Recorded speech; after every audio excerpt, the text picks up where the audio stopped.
ওম শান্তি। আজিৰ মুৰলী 18 তাৰিখ 9 মাহ 2019।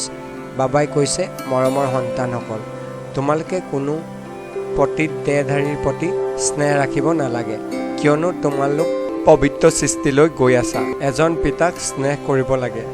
প্ৰশ্ন, তোমালোক সন্তানসকল কোনটো বস্তুৰ প্ৰতি বিৰক্ত হ'ব নালাগে আৰু কিয়? উত্তৰ, তোমালোকে নিজৰ এই পুৰণি শৰীৰক লৈ অলপো বিৰক্ত হ'ব নালাগে, কিয়নো এই শৰীৰ অতি মূল্যৱান। আত্মাই এই শৰীৰত বহি পিতাক স্মৰণ কৰি বহুত ডাঙৰ লটাৰী লৈ আছে। পিতাৰ স্মৃতিত থাকিলে তেতিয়া আনন্দৰ খোৰাক পাই থাকিবা। ওম শান্তি। ধাৰণাৰ বাবে মুখ্য সাৰ। 1. সদায় জ্ঞান ৰত্ন বুটলি লোৱা।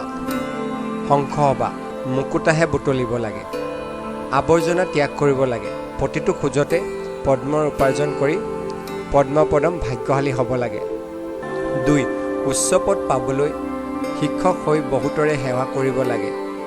পদুম ফুলৰ দৰে পবিত্ৰ হৈ থাকি নিজৰ সমান কৰি গঢ়ি তুলিব লাগে। কাঁয়েতক ফুল কৰি তুলিব লাগে। বৰদান, সহজ যুগৰ সাধনাৰ দ্বাৰা সাধনাৰ ওপৰত বিজয় প্ৰাপ্ত কৰি পয়োগী আত্মা হোৱা। শ্লোগান, মোৰ ভাৱৰ অনেক সম্পৰ্কক সমাপ্ত কৰাটোৱেই হ'ল ফৰিস্তা হোৱা। ওম শান্তি।